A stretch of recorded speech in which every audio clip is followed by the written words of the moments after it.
This is from Brother Jerome. We're going to read this and then I want you to touch on it. It says, it was the policy of a slave owner never to allow Negroes to learn to read and write. If so, they could never have kept them in slavery. But now, brethren, those days are past, and we have to work out our own destiny. And as such, we are fast coming to the front. Now, I will make this suggestion to the convention. After our college is paid for and a dormitory is built to accommodate the students who attend the school, the convention should establish a printing department to instruct our young men and women in the art of setting, type, printing, and binding books. As we now have a college, in fact, we must establish 3 more departments, viz. Medical, mechanical, and law departments. We must have them to supply the wants of our race. For now, the college is a grand success.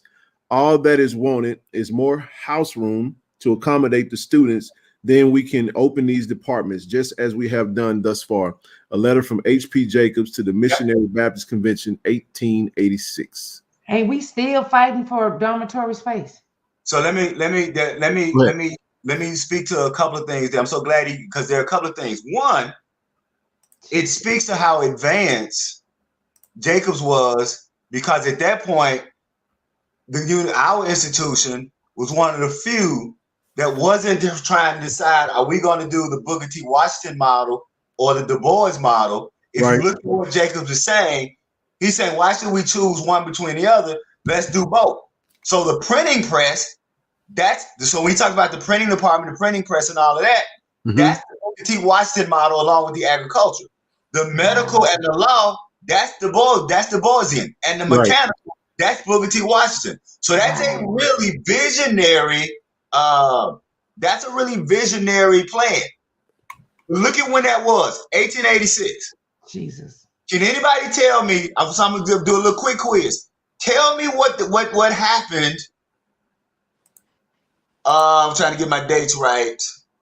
1860. What would have happened? Bad at math. 30 years later, if I'm getting my dates right, to make that not be able to happen. What would happen 30 years later to stop this plan? 18, we was 19 what? So let's go a little bit. So what happened in 1929? 1929. I'm sorry, 1926. So what would have happened in 1929? The Great Depression. There we go. Wow. So now, here's what happened. When you had the crash, now remember, the vast majority, these Baptist missionary conventions, the majority of these Baptist conventions were, for the most part, and I don't want to be overly sweeping in general, they were essentially, they had white males over them, but they were mostly the money and the development were their wives, who were basically the gatherers of the money to give charity to the schools. So when the when the Great Depression happened, that excess money that was flowing, they didn't have the money anymore. So that stopped those programs. Then the second thing happened. That program that Jacobs was creating was dangerous, because what he was saying is, we want to prepare students who can compete with jobs against white people. What white person in the late 1800s, early 1900s is going to continue donating money when you're now saying we want our children to compete with your children? So those were the two things that happened. Number one, the crash of 1929, which now white people didn't have that excess money to support. In fact, I'm trying to remember, and maybe Brother Jerome can remember, the year that actually the Baptist Missionary Convention withdrew its support. I know it was right after the crash. But sometimes after the crash, the Baptist Missionary Convention, and that is when, by the way, that also speaks to the vast majority of all HBCUs when they first opened were private. So the Great Depression is actually what facilitated Jackson State from going from private to public. Because what happened was, after the Great Depression, schools had to make a decision. Do we scratch and scrounge and hustle to try to get private funding? Or do we go and get $2.12 from the state, which is not much, but at least we know we're gonna get that $2.12 every year.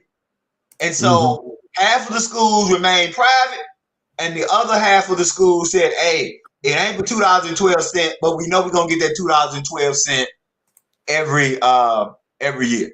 And so so that's what really limited Jacob's plan. But it was a really visionary plan of saying that we're not going to force our students to choose between Washington and Du Bois. We're going to be visionary, and we say that we can do both. And if I'm not mistaken, oh my goodness, most schools were choosing one between the other. I got another one for you, brother. Okay, Jerome coming in hot, and this is around the same time that you actually just mentioned that. So this is that's what makes this next letter even more powerful. I'm gonna go ahead and prep it up. I think it's dated 1930.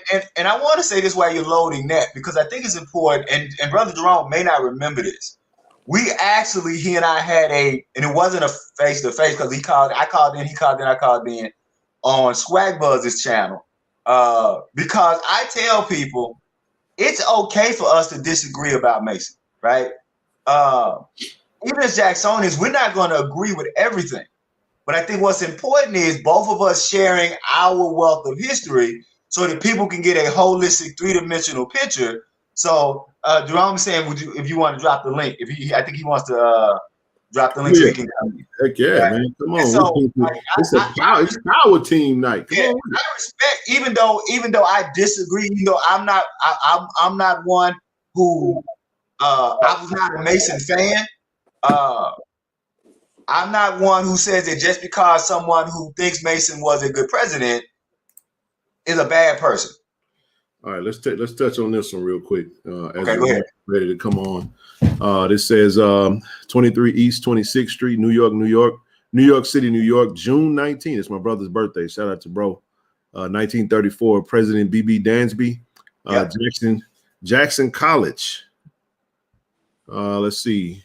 Yeah, that's the letter. Yeah, that's the letter where they are withdrawing their funding. My dear President Dansby, our education committee and our board yesterday gave very careful and prolonged consideration to the situation at Jackson College.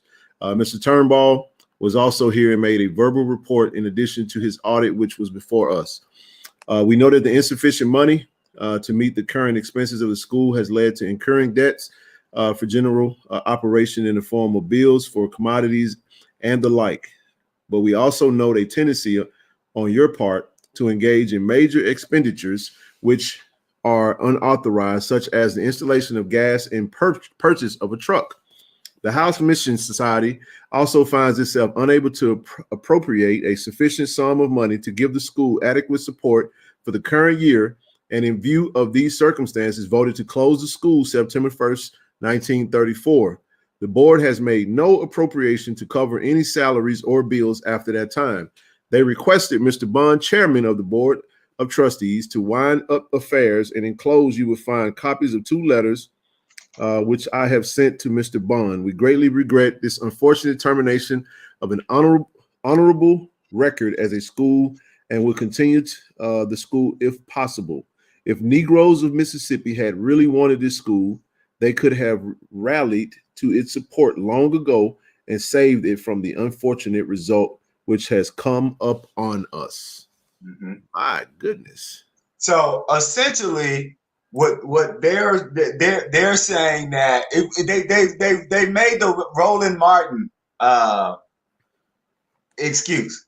They said that if y'all would have funded your school yourself, you wouldn't be in this issue. That's the Roland Martin, right? That's the Roland Martin. Repeating itself. Yeah, that's the Roland Martin argument, right? And luckily, Dansby was able to move the school from private to public, and that's why Dansby Hall. I was almost in tears when they tore down Dansby Hall. But it was also because as a person who's a writer and in the liberal arts, Dansby Hall was major for those of us. Jerome, what's good, brother?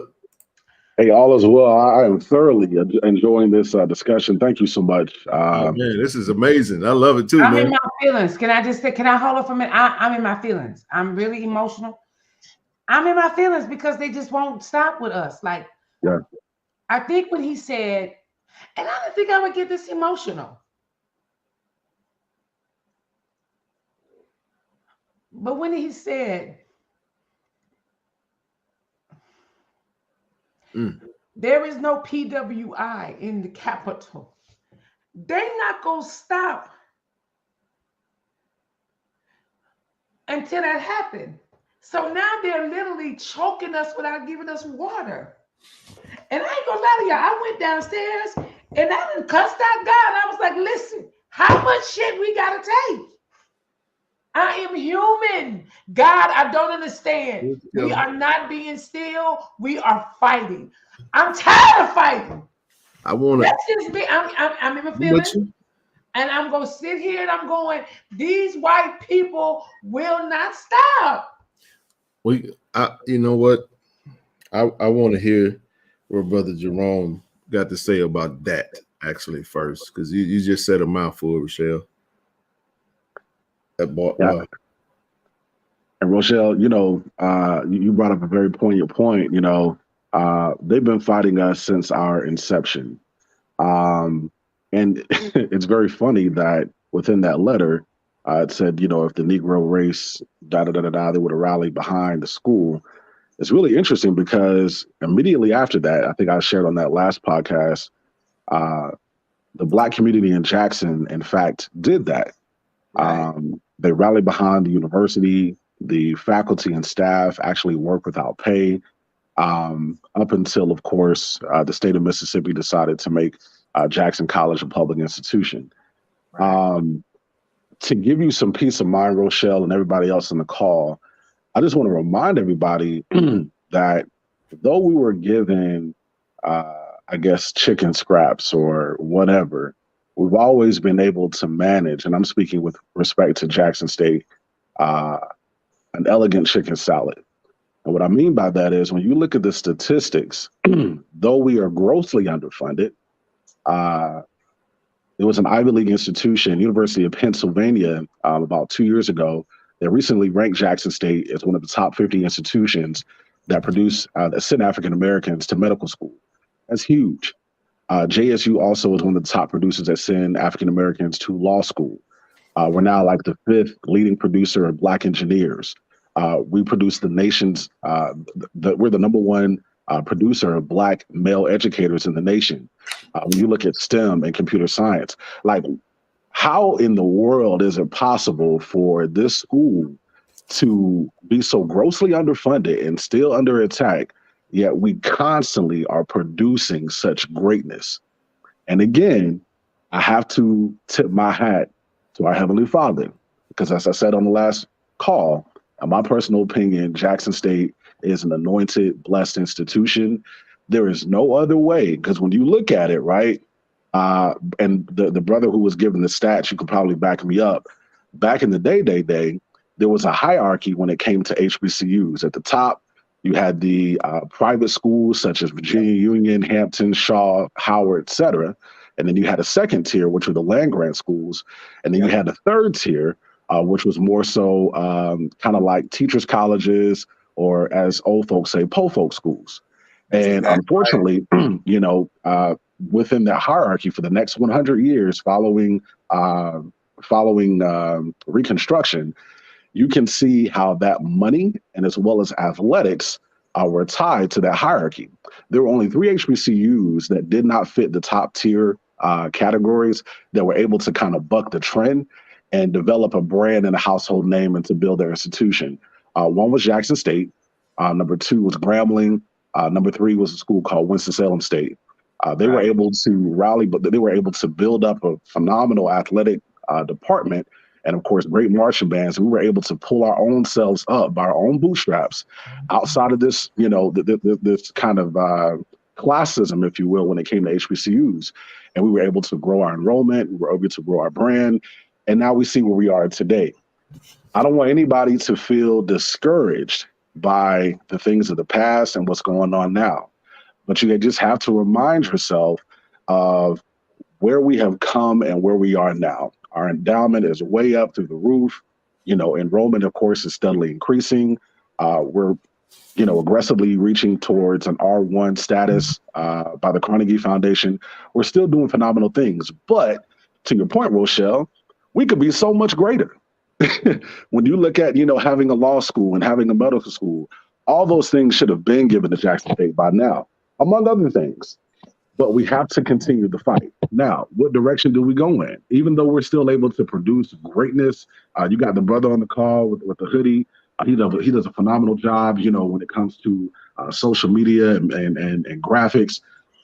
That's just a testament to our greatness. But how can we continue this trajectory without getting the level of support we'll be getting from the state?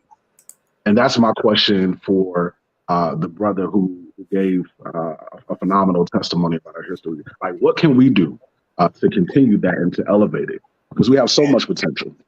And I want to give to Brother Jerome's point something, and I'm sure he'll go, yeah, that's right when I say this. Remember I said there are only 11 HBCUs that are R2 institutions. Would you like to guess which one has the lowest budget, has the smallest budget? And so to Brother Jerome's point, Jackson State has the lowest budget of all, yet we've been in R2 longer than all but except one. So that speaks to the fact that what he's saying is that whether fortunately or unfortunately, that's been our history. Now, speaking to what we can do, well, there are a couple of things, and I'm only going to touch on this lightly because this is not the venue for it. But I will say that we're right now the university's on the verge of trying to go from R2 to R1. What's going to determine us going from R2 to R1 is understanding the economic reshaping, the curriculum reshaping of the institution that's happening on the campus. And that curriculum reshaping is the cause of the division that's happening right now. And so what's going to have to happen first and foremost is that the administration and the faculty are going to have to find some way to get together to agree on the restructuring of the curriculum so that we can continue that. So if you are an alum, you need to make sure that you are going to those meetings and asking people about the curriculum and the curriculum reshaping, because the curriculum reshaping will determine the types of students we graduate. All those things that Brother Jerome said will either continue and improve or will get worse, depending on if we choose the right or the wrong. All right, so someone is in the chat is asking, what is R1 and R2? So that means research 1 and research 2. It essentially means the type and level of research your institution produces. So R1 is the highest level of research. So that's everyone in the Ivy League. There are a lot of couple like Vanderbilt is an R1. There are a couple, but here's what's interesting. Remember, I said there are only 11 HBCUs that are R2. There are a lot of white schools that are considered big schools that they're not even R2s. There are a lot of white schools that have 3 times the budget of Jackson State, and they're not even R2s. Now, I'm not saying that to say that we should be happy to be in R2, but that does speak to Brother Jerome's point that we are doing some phenomenal things. I mean, I hate to use this quote because it comes from our previous coach, but when he said we got Power 5 dreams on an HBCU budget, we are an R2 school on a budget that nobody else with our budget can be an R2. We are an R2 school, and there are schools who have 3 times our budget that are not R2 schools. And so this reshaping, and I don't want to call it a battle, but this reshaping of the new curriculum, and you're going to hear a lot of people talk about D pathways and what's happening with D pathways. Don't get the problem is people are arguing over who implemented, whose idea is it. The question is, can we justify that it will make our students better? Now, here's another hurdle that we are facing.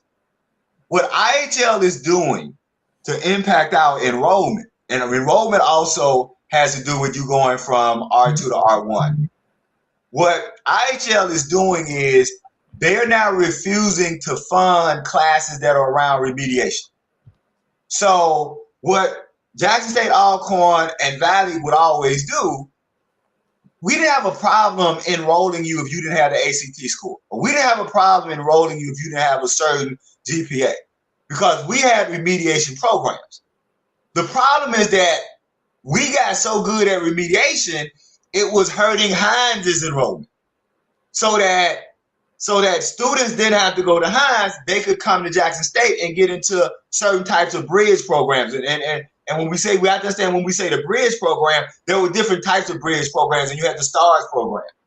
So that's the other component is, what is Jackson State, Alcorn, and Valley going to do now that IHL is saying we're not going to fund remediation for you, yet we know we are admitting students who need remediation?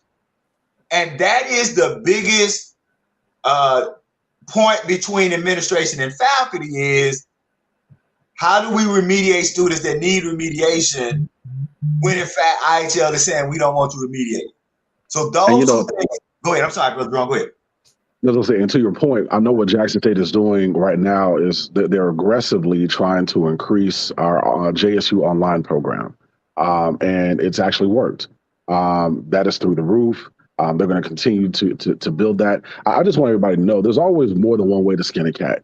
So whatever the state is doing, whatever IHL is plotting, we've got some great minds at Jackson State. We sometimes we're acquiesced to forget that President Hudson is a very well-known, very successful attorney. Right. So we've got great minds at the institution that are kind of carving our path.